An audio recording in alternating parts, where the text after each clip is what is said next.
Namaste, Jai Hind and festive greetings, ladies and gentlemen, on the day of Ashtami. Just last week, I was in the city of Jammu, in Jammu and Kashmir, and frankly, it was the first time I was there in Jammu. The first time since the abrogation of Article 370. On the 4th of October, Union Home Minister Amit Shah will go to Jammu for the third time. The third time since he became Home Minister, and also made that landmark decision on the 5th of August 2019 as he championed it in Parliament under the leadership of Prime Minister Narendra Modi. And as he heads towards Jammu and Kashmir, there is a sense of desperation to show that things are not well. All is not well in Jammu and Kashmir. And this desperation is coming from the enemy, ladies and gentlemen. They tried to disrupt the Prime Minister's visit, and there have been attempts, brazen ones at that, to disrupt the Home Minister's visit. Because these are two leaders who have championed a cause that was ratified by Parliament in the 60s, but they never acted upon. An action which did not have the ratification of Parliament but went on for nearly 73 years. That is one nation, two constitutions. That was done away with, and giving Jammu and Kashmir its rights. Yes, it is now a union territory, but Jammu, which was largely neglected over the last 7 decades, is finding its own space. It is being pushed and being built into a smart city. There are investments coming there. And finally, people are also talking about the Jammu aspect in Jammu and Kashmir. All of that is unsettling those who want to bleed India with 1,000 cuts. And we start with news just coming through. It's a Right Stand exclusive. Our investigations editor Manoj Gupta getting us these inputs ahead of the Union Home Minister's touchdown in Jammu.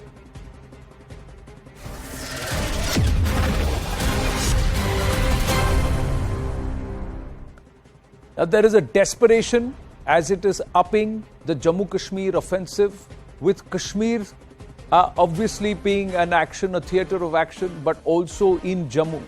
There is a push towards infiltration and terror, of course, before the weather turns inclement and restrictive. They would want to push maximum number of infiltrators.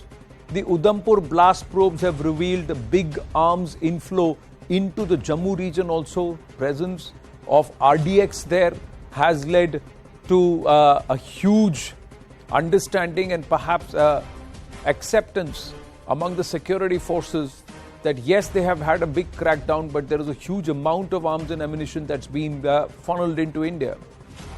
Big focus is targeted and hybrid attacks. There are 300 small weapons which have already been smuggled into the valley, that's in Kashmir. Ahead of winter, there will be an infiltration surge along the line of control and the IB extends largely into the Jammu region, ladies and gentlemen. 100 plus terrorists are waiting to cross over, and of course there will be this propaganda. There is a keenness to try and give a message of instability and protests in Jammu and Kashmir, but it's put paid because the other side of the story and the real story of what terrorism has done to families is now echoing at the UNHRC. We'll get to that also. What is also said is there's a whipping up of security tensions ahead of the Home Minister's visit to try and show that things are not safe and somewhere get the Home Minister to delay his visit. All of these efforts are being made because there seems to be a desperation to derail the growth narrative, desperation to continue to keep Jammu and Kashmir in flux, because Kashmir is the only narrative that is working for the Pakistanis. They have no other story to tell. Let's go across to our guests this evening on this very first story. We have 3 different stories tonight on the Right Stand this Monday evening. Lieutenant General KJS Dhillon, former GOC 15 Corps, is with us, and we also have the former DGP of Jammu and Kashmir, SP Vaid. I had the pleasure of meeting Mr. Vaid in person in Jammu just last week. And General Derail, I have seen him in uniform, in active duty on the 5th of August 2019, right at the thick of it all when 370 was abrogated. General Saab, let me start with you. the Home Minister's visit comes at a very, very important time, strategically very relevant for India, at a time when India is able to show or trying to build a case that they did the right thing or they took the right stand by abrogating 370, and Jammu and Kashmir is fast on the path to progress. In our 75th year of independence, we've had more than 2 million flags that have been flown, that is the tricolour, in 10 districts of Kashmir itself. That's the story that we're taking. Investments galore, direct flights from Srinagar to Sharjah, so many things. Jammu, smart city project, active work going on. Connections, trains up to Katra, and of course beyond. The bridge that's now been built, again record amount of work that's been done in the last 3 years. This is not something which is going to be palatable to those जिनका धंधा और जिनका वजूद ही सिर्फ Kashmir narrative पे चल रहा है.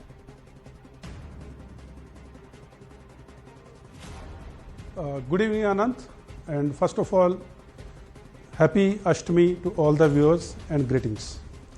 Same to you, now, sir. Thank you. Ji. You are absolutely correct in when you say कि उनका धंधा या उनकी दुकान बंद हो रही है. The people whose only narrative was Kashmir.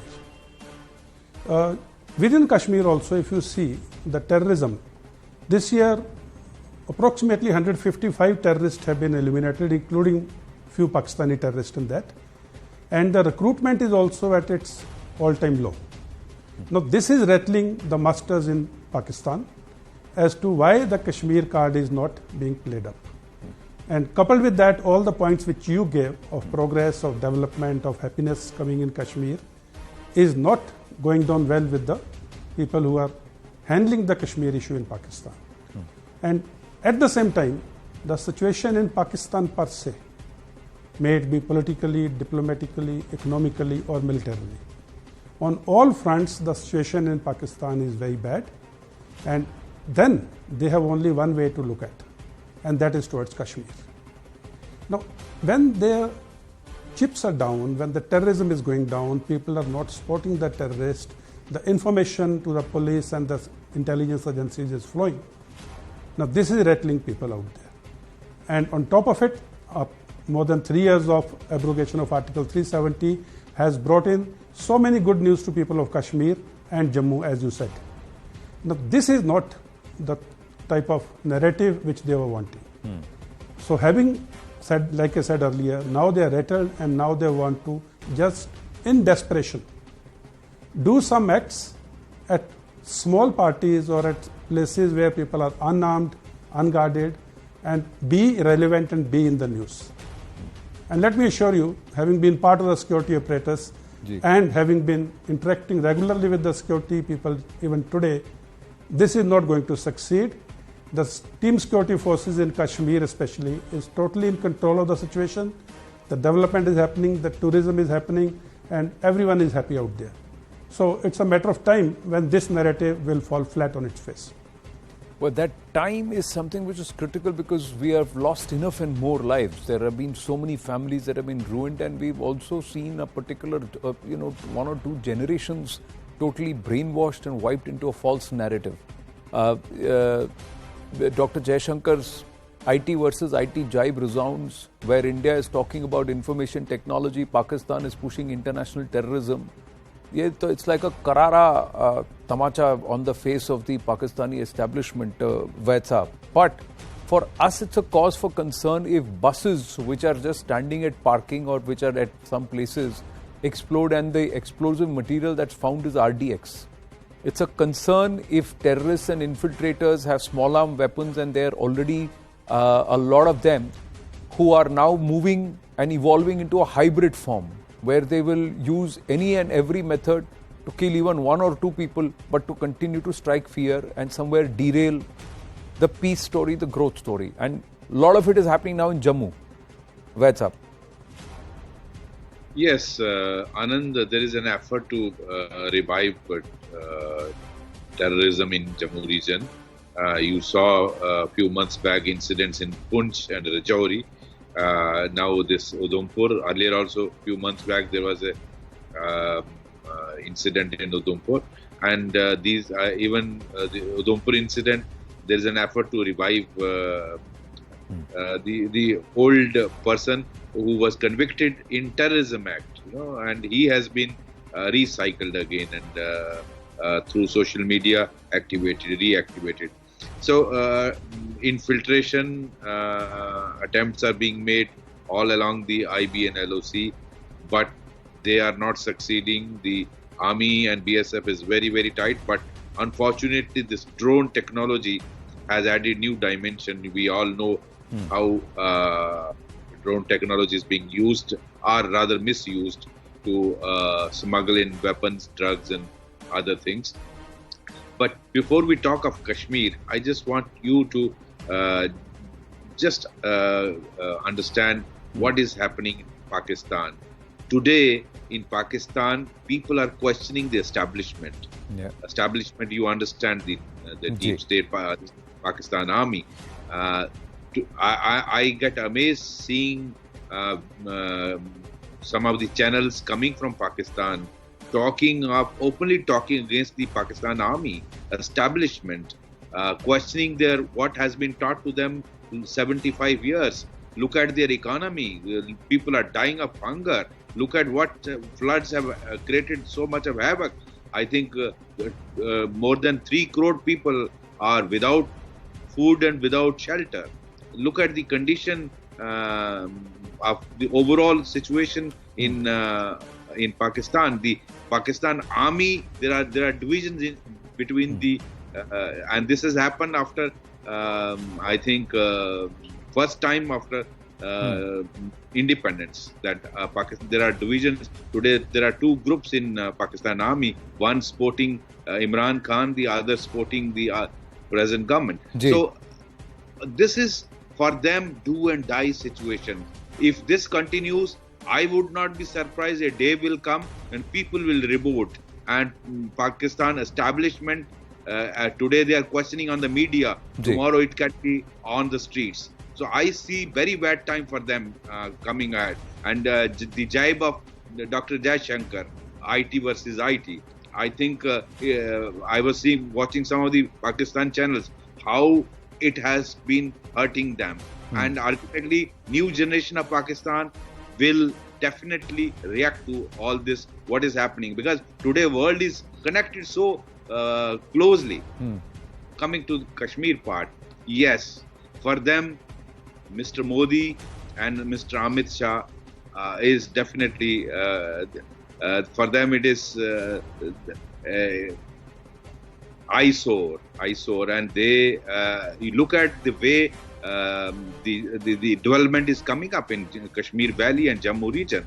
That day I was telling you, we already had here 3 medical colleges. Today 7 medical colleges have been added. In a small state UT like J&K, there are 10 medical colleges. Can you imagine? There's not even one across. People of POK are watching. You have AIMS, IITs, IIM, central universities. Look at the way the map is changing, the trajectory of development, the investment coming in, more than 50,000 amount has been promised already. 50,000 crores. Look at the delegation of UAE, Dubai coming. Not just investments. We are also now having warehouses being built in Jammu. There is also connectivity which is happening. All of that. But more importantly, there's also one other aspect. I talked about it, and I'll bring in General Dhillon and also bring back Vaishno after we listen to what Shoaib Loan had to say. Who's Shoaib Loan? Shoaib Loan, along with Ms. Akhtar, are there at the UNHRC. CNN News 18 has accessed the statement of Shoaib Loan, who represents the family members of victims of terrorism and speaks for terror victims in Kashmir. Now, this is at the UNHRC. It's the first time the victims of terrorism in Jammu and Kashmir are demanding their human rights at the UN. So, listen into what Shoaib Loan had to say. As an activist, I have documented numerous such incidents where women are prevented from speaking out against these atrocities. It is well known how militants continue to use residential places during search operations against the wishes of locals. There are numerous instances of involuntary labor by women, cooking, cleaning, sheltering, militants, sexually violence and assault on women. Over the last few years, we worked on grassroots level to bring together voices of the victim families and women on the common platform to amplify their voices as well as the community-led effort for rehabilitation. To date, the families of victims of cross-border terrorism continue to live under fear and threat. I have a strong faith in the international community role to address these challenges and an increase in coverage of these incidents with a specific focus on women and reporting about perpetrators who gradually created an environment that would keep such activities in check. Not just Mr. Lone, Ms. Taslima Akhtar was also present there. General KJS Dhillon. So all the other time it was the Pakistani narrative and the wrong one where they used to only talk about the so-called atrocities of the uniform there in Jammu and Kashmir. This is the real story. The families that have been destroyed, that have been pushed towards a certain level of penury and trouble and pushed through so much of inhuman treatment and pressure and fear because of terrorism. Absolutely. See, since 1989, the number of innocent civilians, Kashmiris, including men, women and children, who have fallen as victims to terrorism is just about among us. Imagine how ruthless one can be, how inhuman one can be. They shot a girl at point blank range and made a video of it. And then they circulated such videos on the social media. And then they're trying to scam, they're doing some sort of a pious thing. This is how the terrorist victims in Kashmir have had enough now. They are speaking out and they're speaking out loud and clear. And this has happened post 5th of August 2019 because they got a voice now. And today the government's initiatives, the development, as my co-panelist just said, Mr. Ved, this is what is hurting them. And he was talking about people talking against Pakistan Army on the media. In Pakistan occupied Kashmir, the videos, and in Balochistan, the videos which are saying, ye jo dahshat gardi hai, iske piche vardi hai. They're openly criticizing Pakistan Army for supporting terrorism on their own soil. The world knows that Pakistan is supporting terrorism on Indian soil and world over, but on their own Pakistan occupied Kashmir and Balochistan, it's the Pakistan Army which is being told by their own citizens. Now to take the attention away from it, they have to come back to Kashmir card. And the video which I just saw of Mr. Lone, I think the more and more sane voices which are coming up and boldly opening up in front of the camera against the sexual violence which has happened against the women of Kashmir by terrorists, the violence which has happened against the children and the women and the men, innocent people of Kashmiri origin and outside. I think this is a day has come where people are now speaking openly against it. No, and women have been, these terrorists have forced themselves, like you said, sexual assaults have happened. And every time we say, start counting the Pakistani bullets, and the lives claimed by them, and then you will know the true picture. Finally, that's being highlighted. It's echoing even at the UN. Mr. Ved, final comment. Mr. Anand, I think this is a very right step government of India has taken. We must call the bluff of Pakistan. Pakistan portraying as if it is the savior of human rights, and Indian forces are committing human rights. Actually, biggest perpetrator of human rights violation is Pakistan, and it has made Kashmir as a battleground just to take its revenge of defeat of 1971 when Bangladesh was created. And its policy of bleeding India by 1,000 cuts. It's the cross-border terrorism which Pakistan is perpetrating. Because of that, how many people's homes have been destroyed, their lives have been destroyed, their businesses have been destroyed, children and women have been mutilated. I still recall that incident when a assistant sub-inspector of police was killed. how his daughter was crying. You remember that video went viral all across the country. These rascals, we need to call their bluff and tell the world. And I think today, world understand is much better than it was in 1990, when any bogey raised by Pakistan of human rights would unnerve India. Today it is no more. India needs to put all these facts in front of the world. That is why you saw how FATF is tightening the noose, and Pakistan is where it is, its economy today. It's because of that tightening. The international fund, all World Bank and IMF squeezing the money. That is why today the Pakistan's economy has reached where it is. As they're squeezing the money, we need to do something to eradicate these holes where these pests emerge from. They're breeding grounds where they are being bred. Those camps, those bases also need to be eradicated. We don't need these pests coming into our soil anymore. We don't need to wait for them to come here into our house, into our soil, and then exterminate them. We have to make the cost of them stepping onto our soil so dear that they will not dare to step on with a nefarious intent. That's what we need to do, and perhaps that's the step that is required, that level of punitive action that needs to be taken. Gentlemen, it's always a pleasure speaking with you, and we'll speak at length. I look forward to you joining us over the course of the next 2 or 3 days of the Home Minister's visit. I have to move on because we've just got news coming through, latest big news from the national capital on PFI.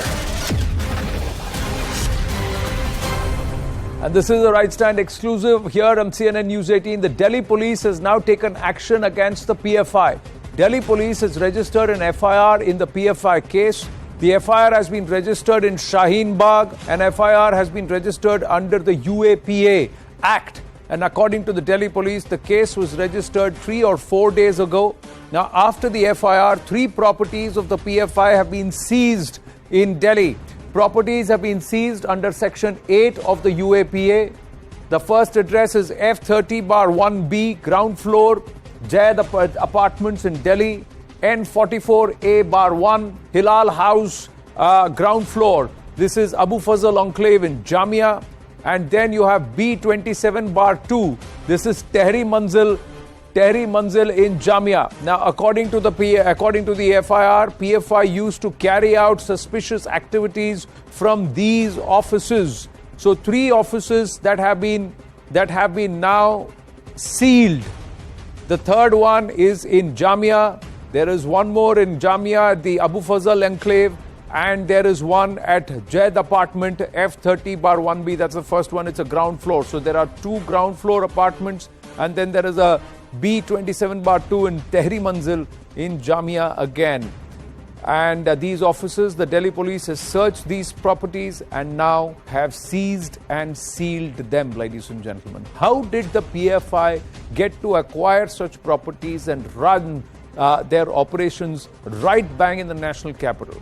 Did the cover fire lobby go easy on them is a question that rings, not just in Delhi, from Kerala to Bihar, to Kota in Rajasthan, to Delhi, so many other places. On the PFI crackdown, we have the former IPS officer Gopal B. Hosur and Yashowardhan Azadji joining us this evening.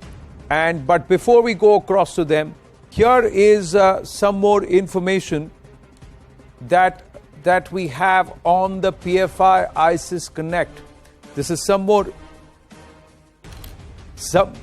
information on the PFI ISIS Connect, and this is an organization, and this is the information that we have courtesy of investigations editor Manoj Gupta. 21 PFI ISIS entities have been identified. 21 plus, in fact there is one more. It's not 22 identities that have been identified, and they're all PFI, and these are all among the top most wanted list of the Daesh, the ISIS.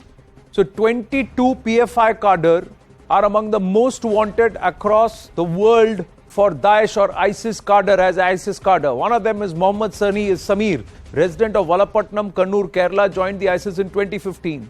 Earlier PFI sub-divisional convener. He is killed in the Syrian war zone fighting for ISIS. Mohammad Shajil, He's a resident of Munderi in Kannur, Kerala. Joined ISIS in 2016. Earlier, PFI's local hit squad, many criminal cases. Killed in Syria fighting for ISIS. Also, there is Safwan Pukutil, who's a resident of Ponmundam in Malappuram, Kerala, part of Omar al-Hindi's ISIS module in Kerala. He was arrested in 2016. He's been convicted. He's a graphic designer, part of PFI's mouthpiece, Tejas Daily. Then you have Manshid Muhammad Kunnamal. He is a resident of Chokli in Kannur. He is also Omar al-Hindi's ISIS module, convicted with Safwan in 2016. PFI member overseas wing for 12 years. He's an area reporter of the PFI Intel Department. Then Khaja Mohiddin, he's a resident of Kadalur in Tamil Nadu. He was arrested by the NIA in 2020. Masterminded killing of police officer Wilson in Kanyakumari. Shajir Mangalaseri, he is again a resident of Wayanad in Kerala, joined the Daesh Khorasan in Afghanistan, core member of the PFI Facebook group Tunnel and SDPI Kerala, planned to target RSS and BJP leaders. He is killed in Afghanistan. So these are the evidences against them. Now imagine, how is it that this organization that was called out by the previous government under V.S. Achyutanandan way back in 2009, how is it that from one state it has been able to spread its operations to 23? Gopal B. Hosur and Yashovardhan Azad ji, namaste. Festive greetings on the occasion of Ashtami to both of you and to your loved ones. But Mr. Hosur, let me ask you, how was the PFI and its affiliates, how were they able to even embed themselves in Karnataka? If this organization is supposed to be under the radar and its activities are questionable, how did they grow? I think, thank you for the Dasara greetings. I also wish you the same. And thank you for getting me onto this panel along with one of the distinguished police officers of the country, Mr. Yashovardhan Azad. Coming back to your question on how Karnataka got into the PFI fold, let me begin from 2005. 2005, we had an attack on the Indian Institute of Science. Sabauddin from Bihar brought Abu Hamza from Karachi right up to Bangalore Indian Institute of Science, carried out a massive attack. Fortunately, only one professor, unfortunately, one professor died. A couple of them were injured. In fact, they anticipated more people to be injured. 2008, we started investigating the Bangalore serial blast. And if you look at the serial blast in India, 2008 was the most important year when serial blast took place across this country. And while investigating the 2008 blasts, a major general from Srinagar, who incidentally happened to be my classmate, rang me up and said that they had an encounter on the border of Pakistan in which 5 people were killed, 1 escaped, and in the pocket of one of the killed was a local bus ticket of Bangalore city. My God. And that actually opened up our eyes as to how this has happened, because all the 5 people killed were from Kerala. They were trying to pass over to Pakistan. So we started investigating, and then we soon realized that Kannur, Malappuram, Nilambur were the epicenter of the PFI activity.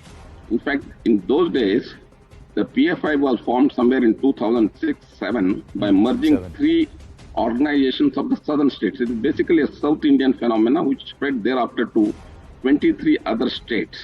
So they had infiltrated into the society or the minority society to such an extent that it actually, the serial blasts and the Indian Institute of Science attack opened our eyes to the militant designs of this organization. So it is a long story to tell, but nevertheless, Karnataka got engulfed in PFI activities. Thereafterwards, we saw a series of murders that were taking place of high-profile Hindus or people who were leading the Hindu leaders of the state. In fact, in one of the cases, 3 prominent people were planned to be killed, including the present one union minister, a very famous journalist, and also now a sitting MP. But for the investigation agencies across the country coming together, this nefarious design of the PS5 would not have been detected. They take different shapes, different names, different. They take different stands, and the outside society looks at them as if that they are fighting for the cause of the Muslims. The biggest disservice done to the Muslims of India, in my opinion, is by the PFI. By the PFI. And I think today the Muslim community has come to realize it, and carefully they have distanced themselves from that. So this is in brief the way in which Karnataka got engulfed in the PFI activities, and more so the southern states. Right. Right. You very brilliantly, elucidated your point of view and how since 2005 there were alarm bells that should have gone ringing. But then they should have been curbed into their activities and limited to those 2-3 states and even in those pockets. Now, we should not have had a Gaza street. We should not have them walking around and trying to celebrate the Mopla riots on the streets of Kerala, Yashowardhan Azadji. They should not have been allowed to set up offices across the country and be present there even at the CAA, stoking the CAA fire, Shaheen Bagh, and then of course the Delhi riots. They were all involved. They were even wanting to go to Hathras, etc. And at that time there were a lot of people who were trying to give them cover fire. They're a benign entity. Why are you going after them? Even now the same thing's happening. You're absolutely right, Anand, and I'm happy that Gopal Vasur has given a wide sweep of its activities. The funniest part is that when Simi morphed into this PFI, as it was said, the top cadres also came into PFI. It was fairly evident that this is a new organization and we should be worried now. You see, today that we have got PFI banned, it might morph into some other organizations because the Campus Front of India has already, planned a move against it and filing in the Supreme Court. And I'm glad you also said that in 2010, Achyuta Nandan, the Marxist, he had said that it's an extremely, leading the entire state to an Islamic state. This is what Achyuta Nandan has said. Yeah. And then again, a Congress government in 2012, led by Oman Chandi, I think. Yes. They were the ones who had said that DGP had gone to the High Court and he had said to the High Court that this is nothing but another Simi and should not be allowed to do the freedom parade because it has all the elements of subversion, etc., etc. And the High Court, by the way, agreed.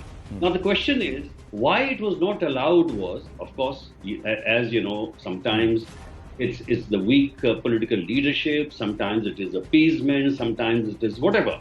But there were always reports about the PFI indulging in various activities, as a result of which it reached about 20 or 22 states. And mind you, the best part, it should have been banned on that day 2 years back also. When you remember that the PFI cadres and the SDPI, 17 of them were arrested while they made the attacks on two police stations in which 67 policemen were injured. Now the question is, in Delhi, for example, Delhi riots, you were just mentioning, and rightly so, Delhi riots or Shaheen protests or the Hathras, the funding of the PFI was fairly evident. Correct. Number two, it is also clear that the PFI funding has been coming from the Muslim countries and other countries. Now, per se, Anand, it is okay. You can raise money anywhere. But they are coming through Hawala channels. And what is that money is being used for? So when under Section 8, you can notify such properties where such activities are going on, where subversive literature is coming, where you had evidence of the meeting. This is true that this is the first time a nationwide crackdown. And after a real strategical thinking about the whole thing and the planning, this has been done, and that is why it has been possible. And I'm glad that NIA, unlike the CBI, has the all India jurisdiction, and that is the reason why the success has been achieved. Now, after the SOOP, the last point which I want to say is the NIA has to be careful about three things. You see, you've talked about one of the most important things we were talking about is the radicalization done by these on various digital platforms, and the various people who bid to ISIS cadres. And they were claiming that no, they are not our members, this is happening from Kerala, and that's not ours. The NIA must nail it down that they were actual members of the PFI, which proves that they were indulging in totally terroristic activities. In these cases, Yashovardhanji, what happens is, even in the cases of forced conversion, induced conversion, where the Kerala High Court turned around and coined the term love jihad, it's the Kerala Christian Forum that first came around and said that the girls from the Christian community are being targeted by this group. It was not even the Hindu groups who came out and said. It is the Kerala, clergy there among the church who have come out and now said these guys are even indulging in narco jihad. That means they are getting the girls addicted to drugs and then converting them and radicalizing them and sending them off. And the ISIS widow story that was done on the News 18 platform, where they are all locked up in a jail in Kabul, these 5 of the 8 are all converted. And they are so radicalized that gone beyond repair that India, it's a danger for them to come back into India, because they say they'll continue their aspect of evangelization or for the sake of jihad, proselytization. So that's the level to which they have so far gone, and they're all connected to this PFI offshoot that is Satyasarani. And they went to great lengths in the courts to fight that just one case of Hadia, so that the remaining 900 get brushed under the carpet and they get smothered all around. So this is all there for everybody to see. Now, Abhi, I've just got more information. This evidence suggests that the PFI center in Karunagapalli, Pudukkavai, in Kollam, was actually used for weapons. This is what we are given to understand. The police had raided it 6 months ago, but Kerala police did not move further in the case. They actually just submitted a report to the court and left it there. More than 200 youth from within and outside the state were actually being given arms training at the center. The training was held on the 3rd floor of the building. And what they did is they put on rubber mats there on the floor, and rooms were made soundproof. The raid was carried out on the instructions of the state ATS. The police had submitted about this entire center a report to the court. And the NIA sealed the center in Pudukkavai day before yesterday. That's what's happened.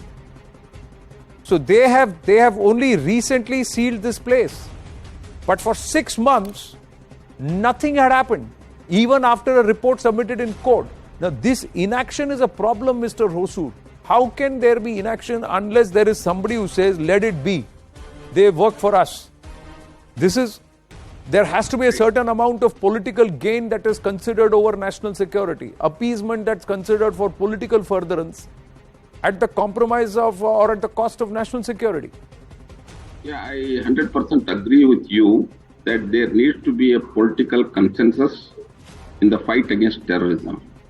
You take the example of Israel. In Israel, there are multiple parties which form the government or which are in the political sphere. But when it comes to the national security and integrity, whatever may be the dispensation of the party, they all come together and there is a consensus on the fight against terrorism. Unless we are able to build up that kind of atmosphere among the political parties who just don't go for their electoral gains, but they consider the national security and national integrity as the paramount objective of a nation, we are going to be bound by such kind of weak responses to terrorism. See, this radical and violent nature of PFI has been known for quite some time. It only took the time now came when the government of India took a very affirmative, positive action against the PFI by collecting incontrovertible evidence for a period of time. Now, all this needs to stand the test of scrutiny of the courts. And I'm sure, as Mr. Azad rightly mentioned, NIA with its expertise and sweep across the country has collected sufficient data, sufficient information, both digital and otherwise, and the money trails, which will ensure that the PFI is buried once for all. Only one word of caution would be that they will change their marks as it happened to the Simi as it happened to the Indian Mujahideen, how the Simi elements got into the Indian Mujahideen, how they established their collaboration with foreign terrorist agencies who are inimical to India. So that needs to be guarded in future. See, there is a larger civilizational angle and aspect which we do not have the time to get into today, because there is a thought continuum that many authors have also listed. It starts from the 9th century onwards and it continues even into the 21st century.